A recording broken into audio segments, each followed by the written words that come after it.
है friends, balance of payment का overall structure देखने के बाद एग्जैक्टली हम लोग एक बहुत ह्यूज लेवल का ऑर्गेनाइजेशन के बारे में बात कर रहे हैं, that is WTO, world trade organisation.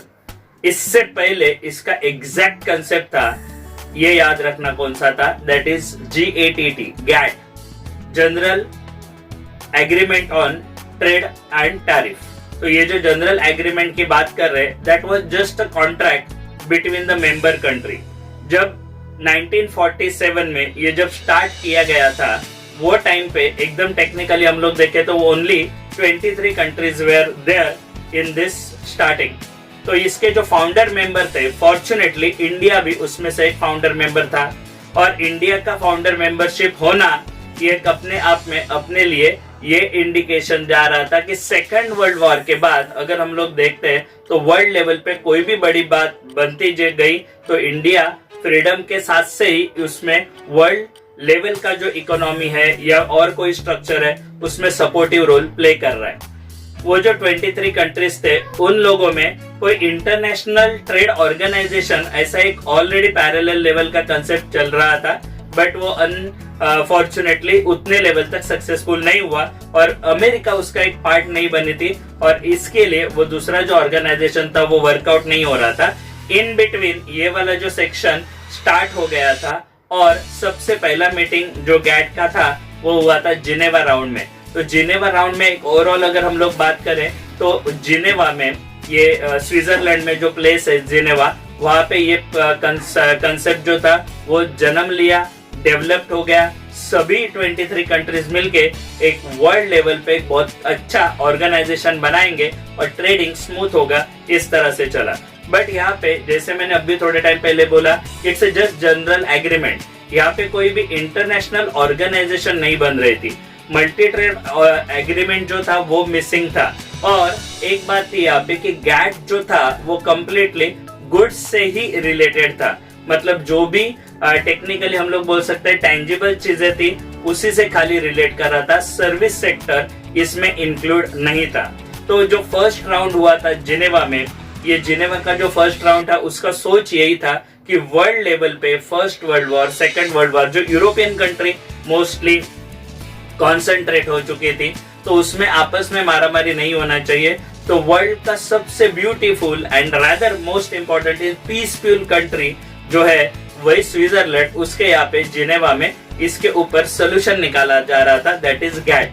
तो गैट एक अच्छा सोल्यूशन था, लेकिन ये जो 23 कंट्रीज अपने हिसाब से काम करते जा रही थी, बट उसको WTO का जो लेवल था वो तभी तक, मतलब इंटरनेशनल लेवल जो था, maximum numbers of country add होना वो इतना पॉसिबल नहीं हुआ था। फिर भी स्लोली बहुत सारे मेंबर आते गए और 123 कंट्रीज हो गए इन उरुग्वे राउंड।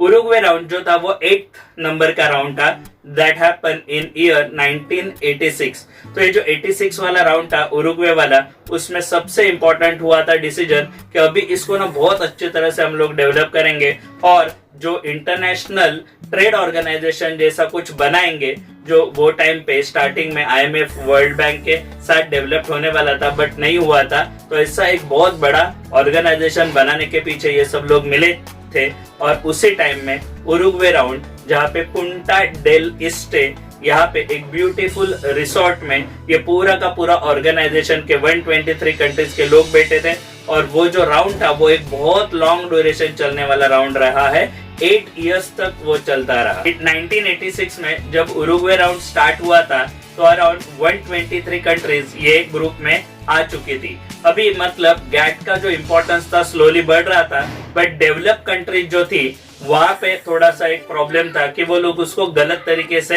एक्सप्लोर कर रहे थे और गुड्स खाली इसमें इंक्लूडेड थे। तो फर्स्ट टाइम उरुग्वे राउंड में ऐसे सोचा गया कि इसमें हम लोग सर्विस सेक्टर लॉन्च करते हैं, बहुत सारे जो IT वाले कंसेप्ट है या फिर जो न्यू कंसेप्ट है ऐसे वेलकम किए गए, जैसे कि इंटेलेक्चुअल प्रॉपर्टी वाला राइट्स हो गया, ये सभी इस टाइम में सोचा गया और डेवलप करने के लिए ट्राई किया। तो जैसे मैंने बोला ये लॉन्गर पीरियड के लिए चला, अराउंड 8 इयर्स इतना दूर तक चला। 1994 पे ये कंप्लीट हो गया और यहाँ पे 1994 पे ये पूरे राउंड्स जो है वो कंप्लीट हो गए। 8 इयर्स तक ये चला 8 राउंड नंबर याद रखना, 8 इयर्स याद रखना, 86 में चालू हुआ ये याद रखना। तो 8 number is very crucial over here. 1 जनवरी 1995 को इसने एक बहुत ही बड़ा जो स्वरूप था वो मैनेज कर लिया और WTO एक नाम का न्यू फाउंडेशन स्टार्ट हुआ, world trade organisation. World trade organisation, तो जो वर्ल्ड ट्रेड ऑर्गेनाइजेशन 1994 को 5 में कन्वर्ट हुआ, ये पूरे टाइम में तो हम लोग देखेंगे कि बहुत ह्यूज लेवल का सक्सेस इसको मिलते गया। और टिल डेट अगर 2016 वाला जो एक्यूरेट डेटा जहाँ पे Afghanistan was the last country जो उसकी मेंबर बनी, तब तक 164 कंट्रीज ओवरऑल इस पूरे वर्ल्ड में से इस ऑर्गेनाइजेशन में आ चुकी है। अभी पहले वाले में क्या होता था गैट में, that was just contract, general contract, and here it's a multi lateral trade agreement. तो यहाँ पे एक कंट्री ने अगर उसमें अपना जो एग्रीमेंट है वो फॉलो किया, ऐसा नहीं है, तो सभी कंट्रीज को मिलके ये एक्सेप्ट करना पड़ेगा और एक बहुत ह्यूज लेवल का सक्सेस इनको मिलेगा। और किसी को भी इंडिविजुअली कुछ सीक्रेट ट्रेडिंग करना या सीक्रेट कुछ काम करना पॉसिबल नहीं था और अलाउड ही नहीं था। तो WTO का बहुत बड़े लेवल का फाउंडेशन बनाने का काम यहाँ पे किया गया था और ये 164 कंट्री अच्छी तरह से ये सभी सेक्टर जो है वो मैनेज कर रही थी। बहुत सारा बीच में एग्रीमेंट्स बनाया गया था, वो हम लोग को इन डिटेल्स इस टॉपिक में देखना है। और WTO किस तरह से बनेगा, तो इसके ना 3 लेयर्स बनाए गए, 3 टायर सिस्टम बनाया गया। एकदम टॉप मोस्ट ऑर्गन जो है, फर्स्ट और लेवल का order, highest decision making order जिसको हम लोग बोलेंगे, दैट इज मिनिस्ट्रियल कॉन्फ्रेंस। तो in ministerial conference the all country members are meeting once in a 2 year।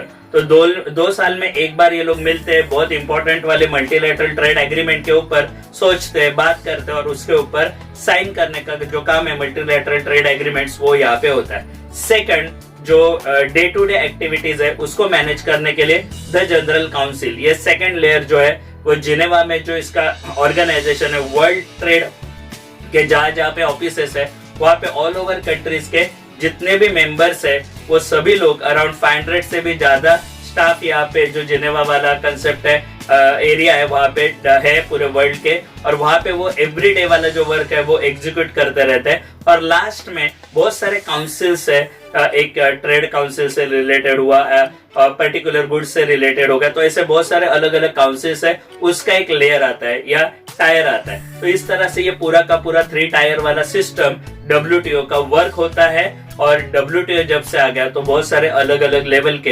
Agreements भी बनते गए।